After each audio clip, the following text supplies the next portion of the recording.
Halo, assalamualaikum warahmatullahi wabarakatuh. Ketemu lagi dengan saya ya. Saya lagi belajar bercerita ya, storytelling, urban legend, hantu-hantu. Hari ini saya mau bercerita tentang keangkeran kantor saya. Jadi saya kerja di sebuah perusahaan obat atau farmasi di Indonesia yang cukup nomor satu lah. Di situ kita berkantor. Saya nggak mau sebutkan kantornya karena ya banyak teman-teman yang ngantor di situ nanti takutnya jadi takut. Jadi di Jogja ini kita menempati kantor itu, saya sebut aja kantor itu ya. Kantor itu sejak tahun 2009. Itu kantor di sebelah jalan. Di depan kantor seberang jalannya ada pohon beringin itu ya, beringinnya cukup lebat. Terus kantor ini ada 2 lantai sama basement. Di basement itu ada sumur. Sumurnya lumayan ya gelap. Kalau malam di situ dulu gelap. Kita pindah dari situ itu tahun 2009.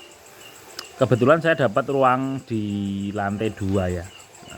Kebetulan saya tim marketing itu di lantai 2. Saya di sini akan menceritakan beberapa cerita yang saya alami sendiri dulu ya. Jadi sekitar tahun 2013 mungkin ya. Kebetulan saya ada kerjaan yang cukup banyak, sehingga membuat saya itu sampai jam 6 itu masih di kantor, jam 6 sore. Dan kantor saya ini hebatnya itu, hantunya itu, penunggunya itu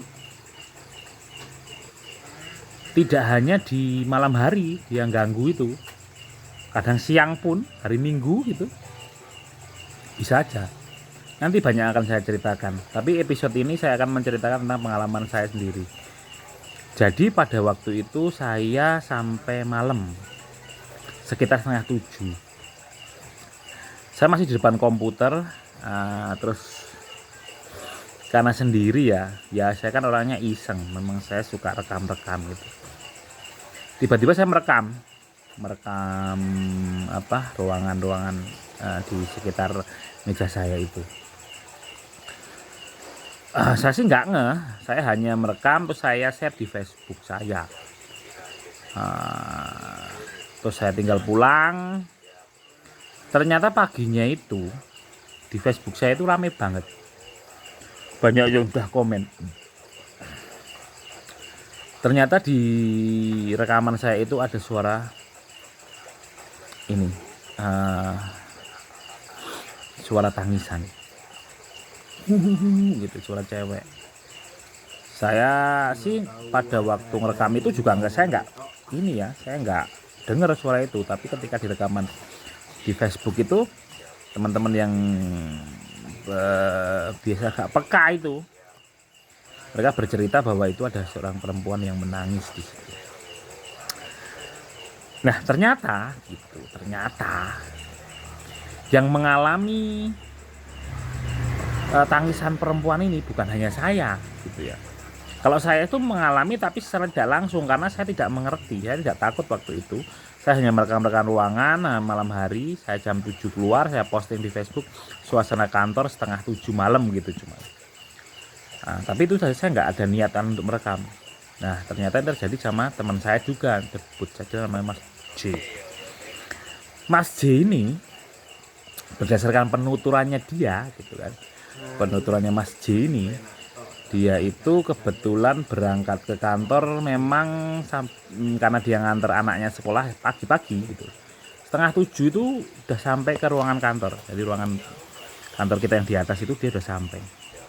Sama, tapi kalau dia mengalami, jadi dia waktu itu mendengar di salah satu sudut di ruangan di atas itu ada suara wanita menangis.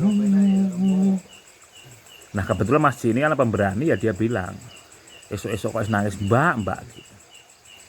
Nah suara itu kemudian saya nggak tahu, hilang lah suara itu.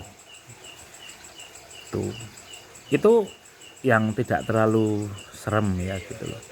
Terus pengalaman kedua saya siang hari Sabtu sekitar tahun 2016 mungkin ya. Di 2016 itu Sabtu-Sabtu saya ada kerjaan yang harus saya selesaikan di Sabtu-Sabtu sekitar jam 2. Wah, sepi sekali. Orang udah nggak ada di situ semua. Saya sendirian di ruang komputer. Tapi hanya suara ya, saya hanya mendengar suara. Jadi suara seperti di ruangan di rumah di ruang atas itu ada renovasi. Dak dok nggak karu-karuan tuh. Saya deketi suaranya hilang, saya datangi hilang. Saya balik ada, saya datangi hilang, saya balik ada. Berulang-ulang kali begitu. Nah, tapi karena saya ada kerjaan saya selesaikan. Dan saya tidak takut karena itu hanya suara seperti itu. Yang lebih sering mengalami adalah mas-mas security, ada namanya mas siapa saya sudah lupa ya, tapi saya pernah, karena saya lumayan dekat dengan mereka karena saya juga sudah pernah ke rumahnya, saya pernah cerita, dia pernah cerita gini, dia di suatu hari Minggu dia hanya sendirian karena dia jatahnya menjaga kantor itu sendirian gitu kan. Nah tiba-tiba siang itu jam 12 beliaunya ini ingin mandi. Nah kebetulan di setiap lantai itu ada kamar mandi, jumlahnya ada 2. Jadi kamar mandinya itu ada 2, yang satu untuk mandi, yang satunya biasanya untuk wudhu di bawah itu. Nah mas ini saya lupa namanya ya, mas satpam ini dia mau mandi.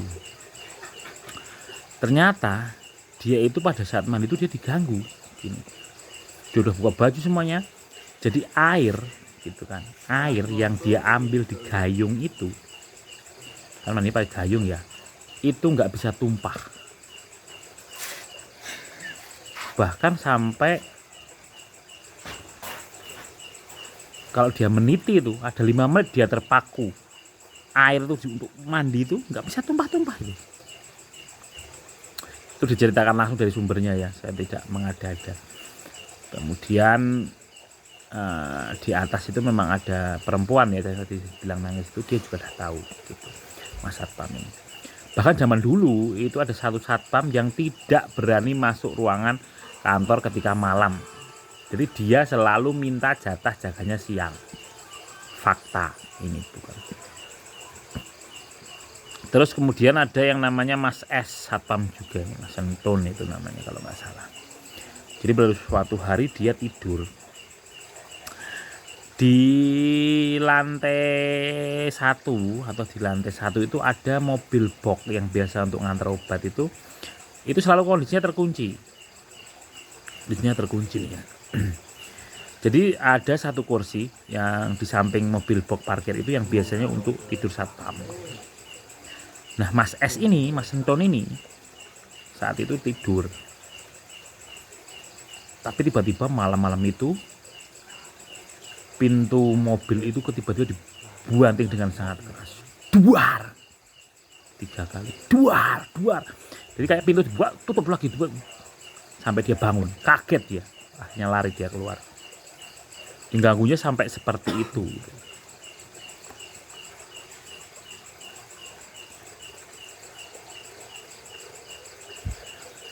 Dan masih banyak lagi sebenarnya. Kemudian saya pernah kan dapat tugas dari kantor untuk mencarikan tukang untuk ngecat beberapa bagian kantor yang sudah ini ya.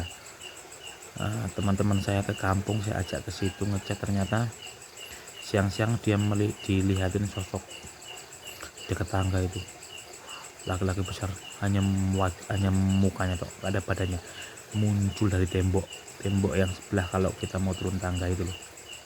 Nah mungkin itu dulu masih ada itu ceritanya, anak-anak yang lain, anak Veron macam-macam, yang lain hari akan saya sambung buat ngisi waktu di malam Selasa ini ya teman-teman. Kalau ada kegiatan silahkan dengerin saya lagi khotbah hantu.